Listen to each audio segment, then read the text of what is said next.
Ecclesiastes chapter 3. To everything there is a season and a time to every purpose under the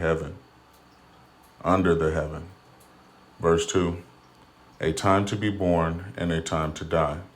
A time to plant and a time to pluck up that which is planted.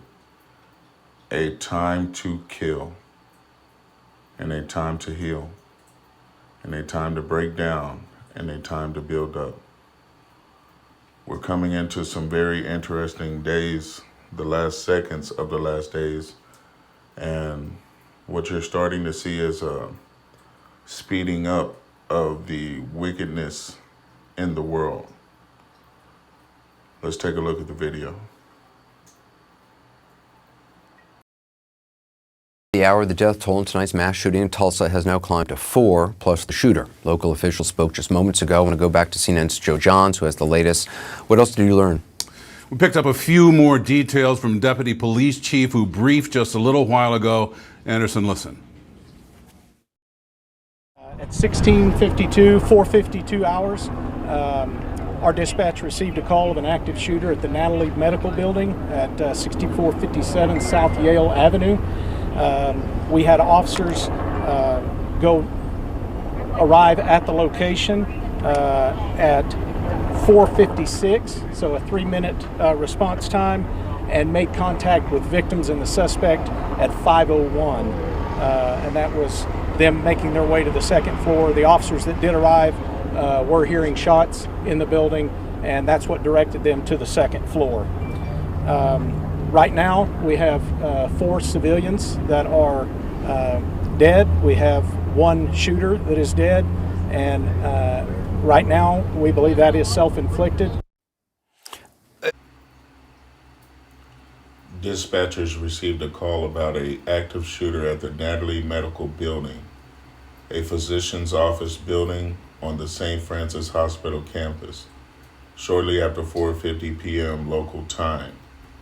Officers responded to the scene within minutes and made contact with victims and the suspect roughly 5 minutes later. The officers who arrived could hear shots inside the building, which directed them to the second floor, according to the deputy chief. Mass shooting after mass shooting after mass shooting. And people don't think that there's any connection between this and the NWO. Well, let me just go ahead and connect the dots for you. At this point in time, they need to go ahead and disarm the American people. And what better way to do it than to cause mass hysteria over shootings and the dangers associated with nut jobs having guns, so to speak. You're living in a time right now where there is definitely dark forces at work, so that behind the scenes they can go ahead and move forward with their agenda. And again, the Bible speaks to this directly, that the devil shall come down upon the people having great wrath. And by the devil, the elites of this world, the so-called white man, the Edomite, is pushing these agendas and definitely behind some of this dark bloodshed that has been coming about. But let's see what the scriptures have to say upon it, like we always do. First and foremost, I want to say, Kal halal la Yahweh Bahashem Yahweh Shai. Waha Racha Kodash. All praises and glory go to you, Lord. Double honors and respect go to our apostles, our elders, and our teachers, men of great millstone, from which I've learned all of this truth. To you I say shalom. And special salutations to those out here on the highways, byways, and hedges, putting your life in danger to push this gospel in its entirety. Double shalom to you as well. Now this is Proverbs Chapter 29.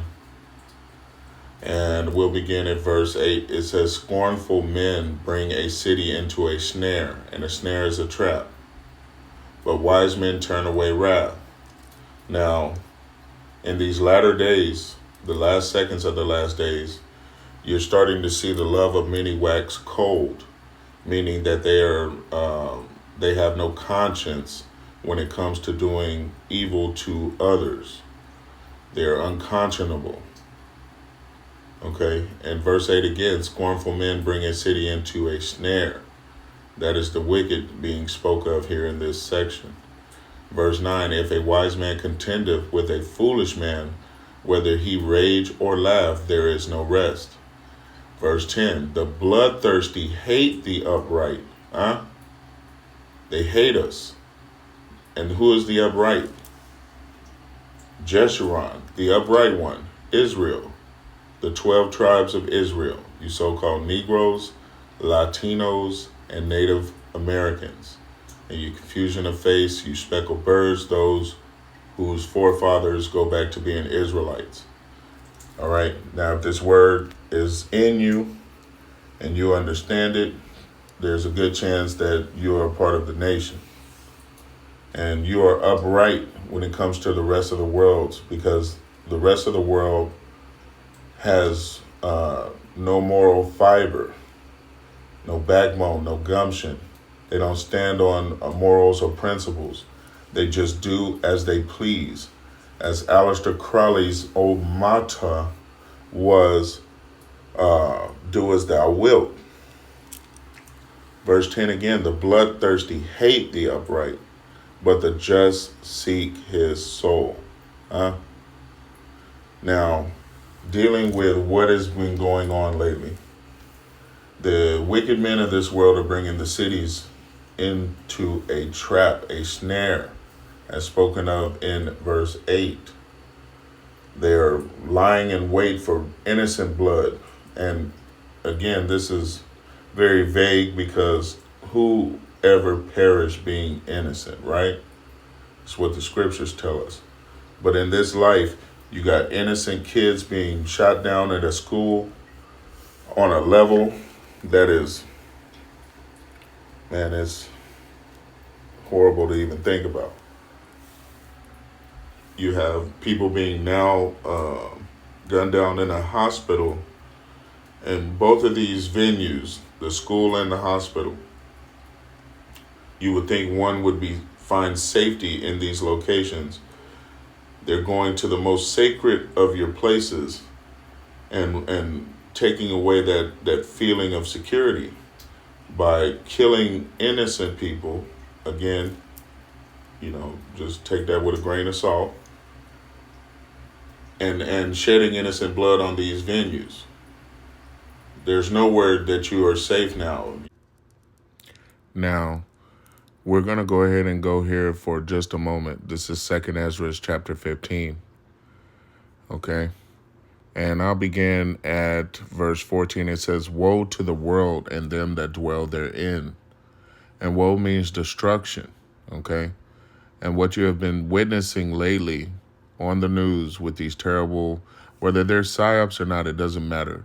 It is causing a atmosphere of fear around the world and around this country, because the most so-called safe places are being turned into death or graveyards at this point. All right? So again, there is destruction going throughout the world right now. Verse 14 again. Woe to the world and them that dwell therein, for the sword and their destruction draweth nigh, and the sword is just another word for weapons. So the weapons and their destruction draweth near. One people shall stand up and fight against another, and swords in their hands. As you already know, you got wars, rumors of wars, race wars are coming about. All of this is coming to America, Babylon the Great. For there shall be sedition among men, and that means uprisings against the government, and invading one another. They shall not regard their kings nor princes, and the course of their actions shall stand in their power. Right. Because people they don't have any type of conscience these days. There's no respect of those who are in positions of authority, kings nor princes. So people are just rebelling all around, right? Verse 17, a man shall desire to go into a city and shall not be able, because martial law is coming. They will be shutting down the highways, byways, and hedges, limiting your movement. Verse 18, for because of their pride the city shall be troubled. As we read in Proverbs chapter 29, the scornful men sit at the city looking to set snares or traps, okay? And these traps are the troubles that are being spoke of here. You got mass shootings, you got opposition, people are divided, and a house divided cannot stand. So the trouble is definitely on the horizon and is coming swiftly. And it says, for because of their pride the city shall be troubled, the houses shall be destroyed, and men shall be afraid. And that atmosphere of fear is being spread as we speak, okay?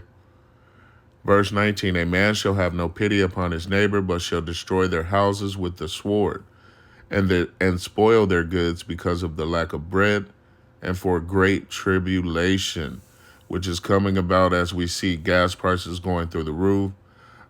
There's definitely a famine coming about, which is that lack of bread, because you're not seeing your store shelves stocked as they once were. And all of this is the will of Yahweh wa Yahweh Shai, to bring this society to its knees. All right?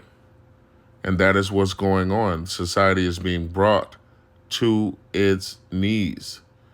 That's why there is no regard or respect of persons in these last days, because we're at the sentencing phase of this trial that Yahweh wa Yahweh Shai have been holding. So let's get back into Proverbs. Now, for this next portion, I'm going to go back up here to Proverbs 29 and verse 2. It says, when the righteous are in authority, the people rejoice.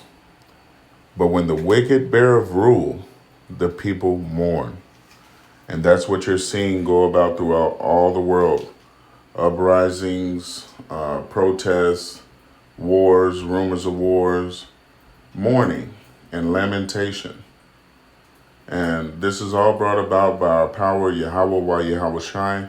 That is his intention, to bring the world to its knees before his final judgment, which is that thermonuclear fire that is going to purge the world, that is going to baptize the world, cleanse it.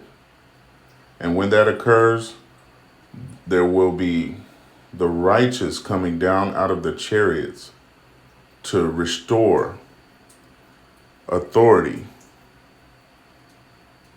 in righteousness. Shalom, Israel.